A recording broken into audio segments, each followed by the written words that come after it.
اب بالکل صحیح. السلام علیکم ورحمۃ اللہ. وعلیکم السلام. نحمدہ و نصلی علیہ و رسول کریم. اچھا، تو کل سے جو ہمارا موضوع چل رہا تھا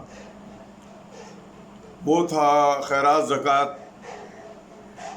صدقہ، خیرات، زکوٰۃ. تو صدقہ کا مطلب بھی وہی ہے، خیرات کا مطلب صدقہ، مگر زکوٰۃ ایک الگ چیز ہے جو سال میں ایک دفعہ دی جاتی ہے. اور یہ ہم سورہ بقرہ میں سے پڑھ رہے تھے. تو کل میرا خیال ہے جو ہمارا لیکچر ہوا تھا اور سورہ بقرہ کی آیت نمبر 267 تک ہوا تھا. آج ہم 268 سے شروع کریں گے اور یہ 275 تک جائے گا. پھر اس کے بعد جو ہے سود کا بیان شروع ہو جائے گا. سود کرنے والے لوگ جو ہے وہ سود کیوں لیتے ہیں. تو یہاں شروع کرنے سے پہلے ایک باتیں میں بتا دینا چاہتا ہوں کہ کل جو ہم نے جو پڑھا تھا اس کے اندر دو بڑی خاص باتیں اور بھی تھیں جو شاید میں نے کل آپ کو نہیں بتائیں یا بتائیں تو آج دوبارہ بتا دیتا ہوں. وہ یہ کہ جب بھی ہم کوئی خیرات یا زکوٰۃ نہیں، خیرات کی بات ہو رہی ہے. زکوٰۃ تو سال میں ایک دفعہ ہوتی ہے مگر اللہ کے نام پہ جاتی ہے وہ بھی. تو ہم لوگ کیا کیا اللہ کے نام پہ دیتے ہیں، خیرات، زکوٰۃ، صدقہ، اور جو ہے نا کہ کوئی منت مانتے ہیں اللہ کی راہ میں کہ اللہ تعالیٰ کا میرا یہ کام ہو گیا تو میں ایک دیگ کھانا پکا کے جو ہے نا غریبوں کو کھلاؤں گی یا کھلاؤں گا. یہ بھی اللہ کے راہ میں جا رہا ہے. تو یہ ساری چیزیں جو ہم دیتے ہیں، اور کوئی نیکی دیتے ہیں، کوئی روپیہ خیرات کرتے ہیں، کوئی فروٹ خیرات کرتا ہے کہ جو کوئی غریب کو کھانا کھلا دیتا. تو میں نے یہ بتایا تھا کہ وہ ساری چیزیں جو ہیں اللہ کے یہاں جاتی ہیں تو اللہ ان کو کہاں، اگر وہ آدمی آگے نیک کام کرتا رہا، یعنی کہ دکھاوا نہیں کیا اور احسان نہیں کر رہا، تو کیا ہوتا ہے، زرخِ زمین پہ ڈال دیتے ہیں. اللہ تعالیٰ وہ بیج زرخِ زمین میں ڈالتا ہے جہاں سے اس کا درخت پودا اگتا ہے. تو کیا ہوتا ہے پھر 60 ٹہنیاں نکلتی ہیں، پھر 100 پہ لگے ہوتی ہیں. پھر ایک پودا اگتا ہے، اس پودے کے اندر 7 ٹہنیاں ہوتی ہیں اور ہر ٹہنی کے اوپر 100 دانے ہوتے ہیں، یا یوں کہہ لو 100 نیکیاں ہوتی ہیں. وہ ایسا ہوتا ہے، وہ دانے مطلب نیکیاں، 100 نیکیاں ہوتی ہیں. ایک نیکی کیا آپ نے، 100 نیکیاں. ایک درخت ہوگا جس میں 700 نیکیاں اگ گئیں. اس کا اصل مقصد یہ بھی ہے نا. تو یہ تو عام دنوں میں. اور اگر رمضان کے دن ہوتے ہیں تو کیا ہوتا ہے، 60 گنا زیادہ 70 لگیں گے. وہ پیڑ 70. ایک روپیہ خیرات کیا، 70 پیڑ لگیں گے. 70 پیڑ لگیں گے اور ہر پیڑ کے اوپر پودا. ابھی پیڑ بھی نہیں ہے، پودا ابھی تو بہت بڑا بھی ہو سکتا ہے وہ. تو وہاں پر کیا ہو گیا، ہر پودے پہ 700. تو کتنے پودے ہو گئے، وہ 49,000 پودے کتنے ہو گئے، پودے ہو گئے 70 پودوں کو 100 وہ 700 دانوں سے، ہر پودے کو 700 دانا، تو 70 کو 700 ضرب دے دیں تو کتنا ہو جائے گا،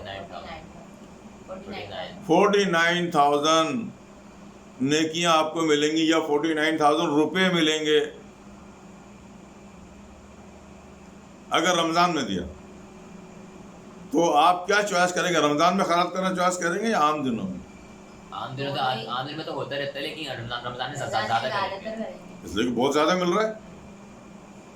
اس میں عام دنوں میں ایک ہی درخت اگ رہا ہے، رمضان میں کتنے درخت ہو گئے، 70 اور ہر کسی میں 100 دانے. تو لوگ زیادہ تر رمضان میں خیرات دیتے ہیں، رمضان میں زکوٰۃ دیتے ہیں.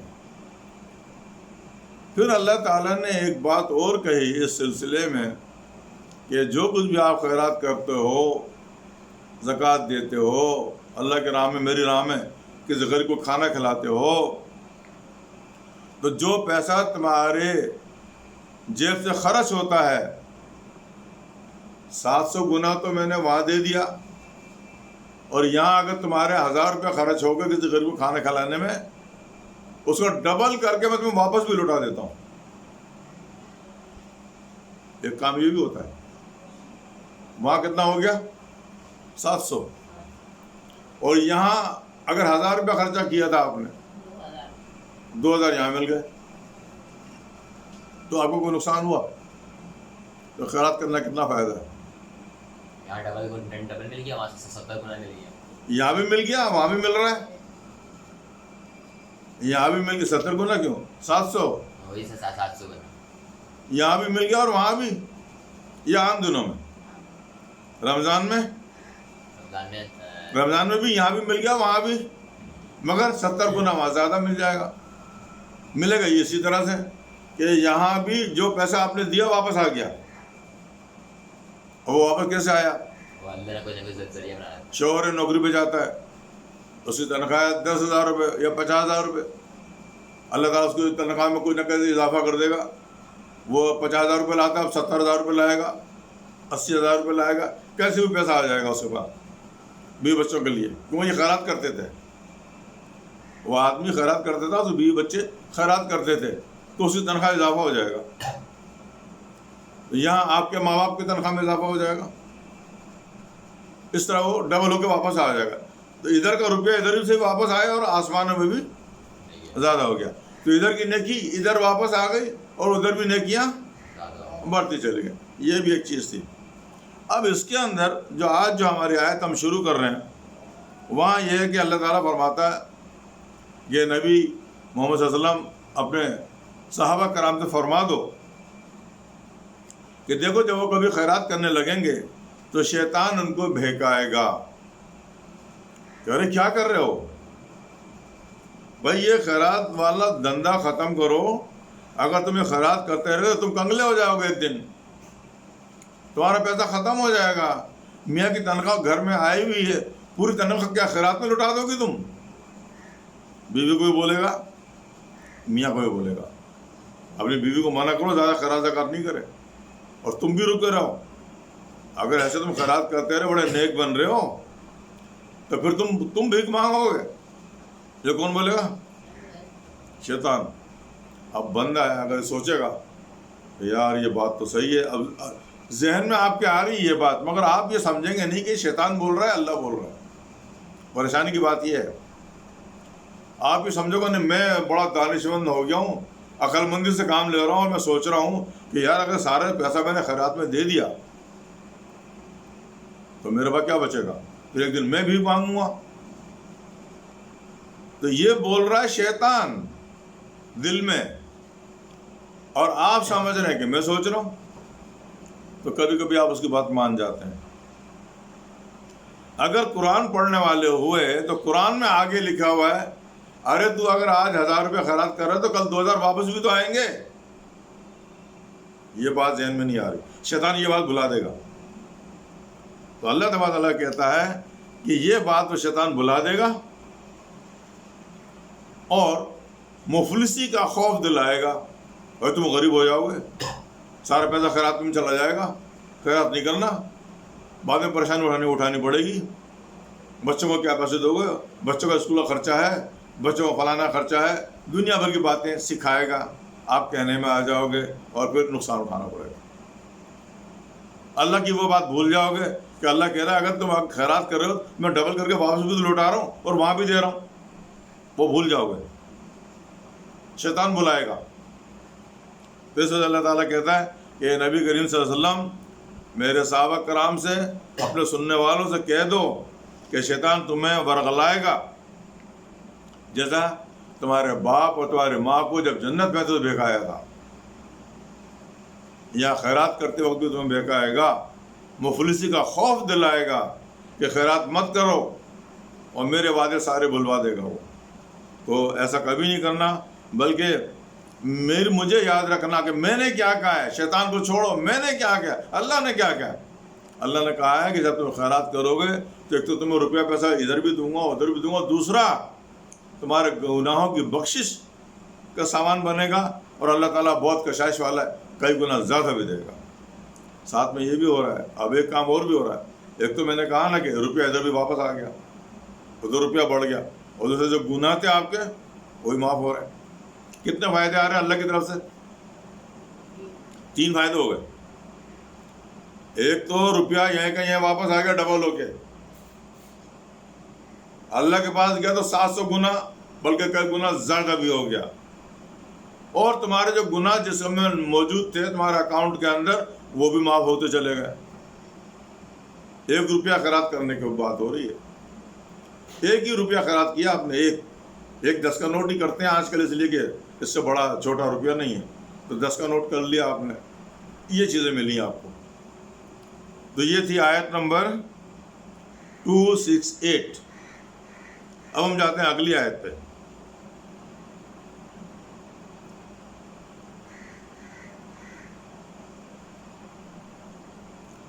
تو اللہ تعالیٰ بولتا ہے اپنے نبی کریم صلی اللہ علیہ وسلم سے، اور دیکھو جب تم یہ میری باتیں اپنے لوگوں کو سمجھاؤ گے تو پتہ اس میں کون لوگ مانیں گے تمہاری بات اور کون نہیں مانیں گے۔ اللہ تعالیٰ کہتا ہے میں بتاتا ہوں کہ تمہاری بات مانیں گے کون لوگ۔ اللہ تعالیٰ کہتا ہے وہی لوگ مانیں گے جو علم رکھتے ہیں، جو اللہ سے محبت رکھتے ہیں، جو رسول سے محبت رکھتے ہیں، جو عقل مند ہیں۔ کیا جو اللہ سے محبت رکھنے والے ہیں مانیں گے، رسول سے محبت رکھنے والے ہیں مانیں گے، اور جو تعلیم رکھتے ہیں، علم رکھتے ہیں اپنے پاس، وہ لوگ مانیں گے۔ جن کے پاس علم نہیں ہے، جاہل ہیں، ان کو سمجھاتے رہو نہیں مانیں گے۔ سمجھ آئی بات؟ تو دوسری آیت میں اللہ تعالیٰ نے یہ بات ہے۔ اب اگلی آیت،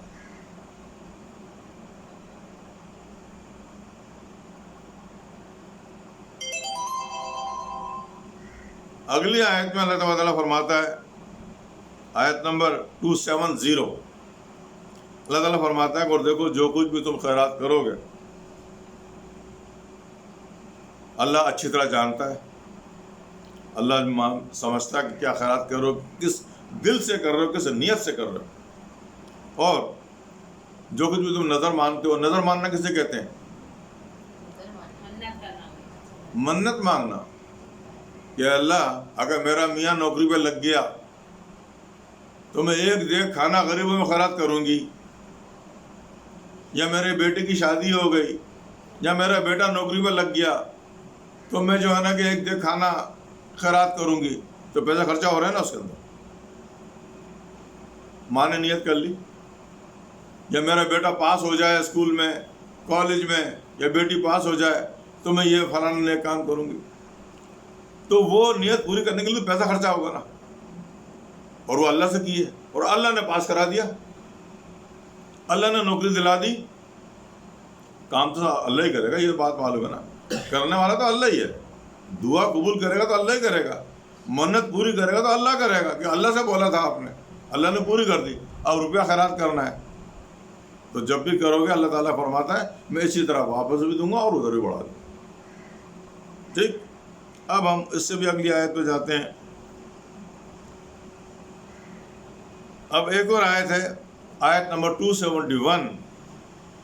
اگلی آیت میں اللہ تعالیٰ فرماتا ہے اور دیکھو جو کچھ بھی خیرات کرو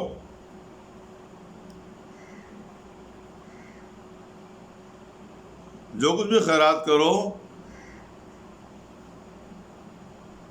چاہے ظاہری طور پہ کرو چاہے پوشیدہ، چاہے کسی کو دکھا کے کرو چاہے چھپا کے کرو، میں سب دیکھ رہا ہوں اور مجھے دونوں قبول ہے۔ کسی کے سامنے کسی کی مدد کرو گے وہ بھی مجھے قبول ہے، اور کسی سے چھپا کے کسی کو پیسے دے دو، جب چپ چاپ سے بھائی یہ 1000 روپے رکھ لے، ایسے چھپا کے دے دیا آپ نے، وہ بھی مجھے قبول ہے۔ مگر آپ کی نیت یہ ہونی چاہیے کہ اللہ کو خوش کرنے کے لیے دے رہا ہوں۔ اگر نیت میں یہ ہو گیا کہ کسی کو دکھا کے دے آ گیا وہ لے بھائی 1000 روپے لے لے استاد، جب یہ حرکت کی تو آپ دکھا رہے ہیں، تو پھر اللہ سے کوئی صلہ نہیں دے گا، وہ ضائع ہو گئے، وہ ضائع ہو گئے، اور گناہ الگ سے ملا۔ ادھر نیکیاں بھی لکھی گئی اور گناہ بھی معاف کر دیے گئے، وہاں برائی یعنی گناہ لکھے گئے اور نیکی ضائع ہو گئی دکھاوے کے اندر۔ تو اس بات کا بھی خیال رکھا جائے۔ اس کے آگے چلتے ہیں۔ میں ایک ایک آیت آپ کو سمجھا رہا ہوں، ایک ایک آیت، یہ خیال رکھنا۔ اب جو ہے آیت نمبر 272 ہے۔ اب اللہ تعالیٰ یہاں پر یہ 272 کے اندر جو بات کہہ رہا ہے وہ یہ ہے کہ اللہ تعالیٰ فرماتا ہے کہ دیکھو اے نبی کریم صلی اللہ علیہ وسلم، تم یہ جو خیرات کرنے کی باتیں لوگوں کو سمجھا رہے ہو نا، اب میں بتاتا ہوں آپ کو